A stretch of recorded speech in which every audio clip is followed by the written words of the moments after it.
Assalamualaikum warahmatullahi wabarakatuh. Sobat Inspira yang dimuliakan Allah. Alhamdulillah kita panjatkan puji syukur kehadirat Allah SWT atas semua kenikmatan yang telah diberikan kepada kita. Salah satunya adalah kenikmatan iman, kesehatan, dan waktu luang. Hari ini kita akan melanjutkan pembahasan tentang serial Keluarga Sakinah dan kita akan membahas tentang bagaimana memahami konsep prioritas. Pada pertemuan yang lalu saya sudah menjelaskan bahwa kita perlu memahami konsep prioritas karena amalan-amalan yang kita lakukan berbeda nilainya. Bahkan pada amalan yang sama pun ketika cara mengerjakannya, tempat mengerjakannya, waktu mengerjakannya berbeda, ternyata menghasilkan nilai yang berbeda juga di hadapan Allah. Nah, dalam konteks keluarga, seringkali hal-hal yang membuat kita merasa tidak nyaman bukan hanya pada pilihan-pilihan tindakan yang salah, itu jelas, tetapi pada pilihan-pilihan yang benar tetapi tidak prioritas. Misalnya saya katakan kemarin ketika suami atau istri ingin bicara dari hati ke hati dengan pasangannya, tapi ternyata pasangannya lebih memilih untuk membaca Al-Quran atau sholat sunnah. Jelas sholat sunnah atau membaca Al-Quran bukan sesuatu yang salah, ini kebaikan. Tapi menjadi tidak prioritas ketika waktu itu dihajatkan untuk membangun komunikasi dengan suami istri.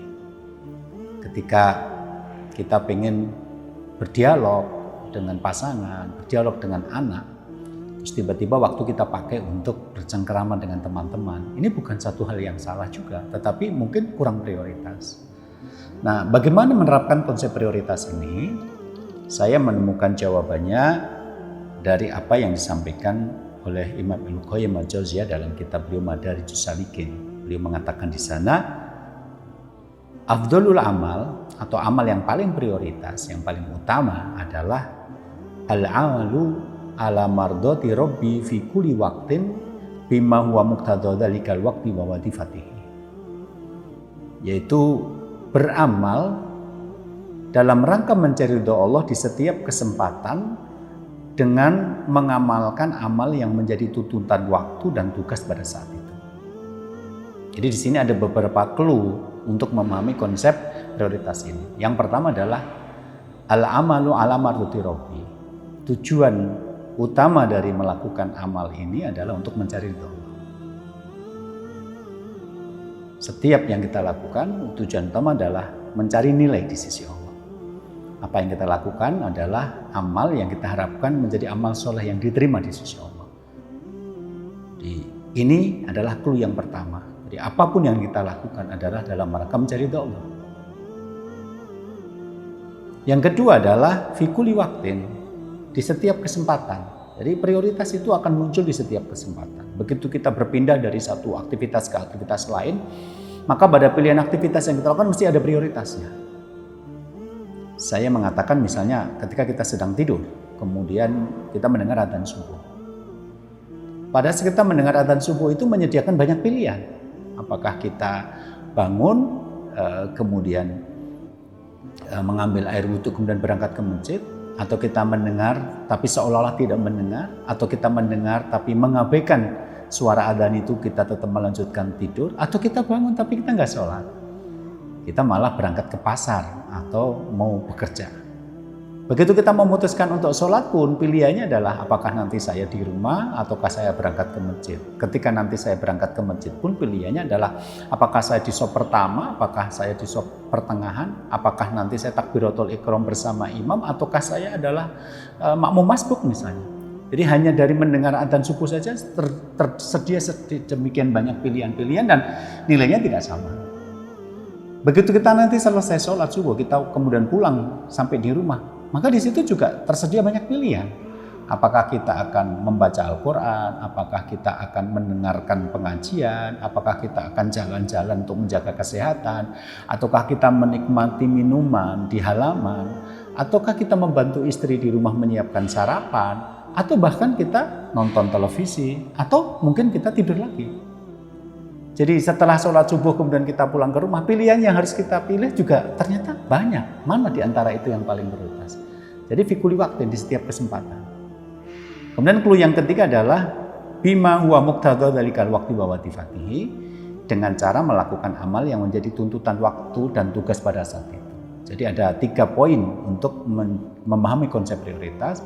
1, mencari ridho Allah. 2, di setiap waktu ada pilihan yang paling utama. 3, sesuai dengan tuntutan waktu dan tugas pada saat itu. Maka beda waktu, beda tuntutannya, beda tugas, beda tuntutannya. Anda seorang pedagang makanan, maka tuntutannya adalah bagaimana bahan-bahan yang Anda pakai untuk berjualan itu adalah bahan-bahan yang pasti dijamin kehalalannya.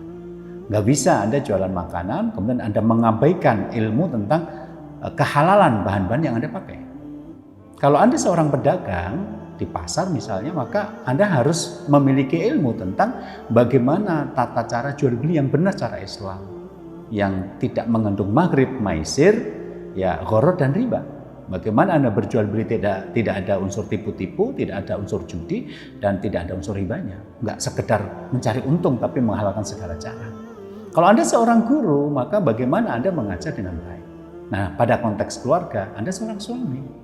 Bagaimana Anda bisa menyenangkan istri, membimbing. Anda pemimpin keluarga. Anda seorang ayah, maka bagaimana Anda memimpin keluarga, bersikap kepada istri, bersikap kepada anak, membawa mereka ke surga. Anda harus tahu ilmu hal seperti ini.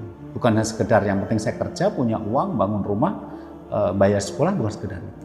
Kalau Anda seorang istri dan Anda seorang ibu, maka Anda harus punya ilmu tentang bagaimana menjadi seorang ibu yang baik, menjadi seorang istri yang baik. Dan Anda tidak bisa mengabaikan hal seperti ini. Nah, dalam bahasa yang lain, prioritas adalah muqtadul hal. Jadi menyesuaikan dengan tuntutan. Keadaan yang ada, pekerjaan yang ada, tugas yang ada, atau amanah yang ada, agar kita bisa memilih amal yang paling tepat untuk dilakukan pada saat itu. Nah, inilah kemudian Ibnu Qayyim menyebutkan dengan istilah ahlu ta'abudin mutlak. Orang yang beribadah kepada Allah dengan mutlak. Jadi mereka menjalankan ibadah kepada Allah itu tidak menggunakan perasaan, tidak menggunakan ukurannya adalah perasaan, tapi ukurannya adalah kebutuhan kondisi. Jadi misalnya dia seorang ayah, maka kondisinya hari ini adalah bangun malam untuk tahajud, dia tahajud. Kemudian dia seorang suami, kebutuhannya adalah berdialog dengan istri, dia berdialog dengan istri. Dia adalah seorang ayah, kebutuhannya datang ke sekolah anak untuk mengambil rapot, dia akan datang mengambil rapot. Kebutuhannya mencari ilmu tentang bagaimana menjadi ayah yang baik, dia mencari ilmu. Kebutuhannya adalah bersilaturahmi ke tetangga, dia bersilaturahmi pada tetangga. Kebutuhannya adalah dia membantu menjadi sukarelawan di tempat-tempat yang terkena musibah, maka dia datang ke sana. Kebutuhannya adalah dia menjadi anggota masyarakat yang baik, maka dia ikut rapat RT. Jadi bukan seorang yang terpatok pada satu jenis ibadah tertentu. Jadi hanya suka dengan tema-tema jihad misalnya, tapi sama anak dan istri jadi jahat, bukan. Atau sebaliknya hanya suka dengan tema-tema ibadah, tapi nggak suka peduli kepada apa yang terjadi di tengah masyarakat misalnya. Jadi mereka adalah seperti air yang mengalir. Dimanapun Anda menemukan tempat yang lebih rendah, maka air akan menuju ke sana. Dalam konteks ibadah, dimanapun ada kebaikan, maka itu akan dilakukan. Jadi kadang-kadang kita bingung juga, ada seorang suami atau istri yang rajin sholat, rajin puasa, rajin baca Quran. Dari sisi itu baik, tapi ternyata nggak baik sebagai seorang ayah, kasar kepada anak-anaknya. Nggak baik sebagai seorang suami atau istri. Jadi kalau nggak punya waktu untuk ngobrol dengan pasangannya, begitu seterusnya.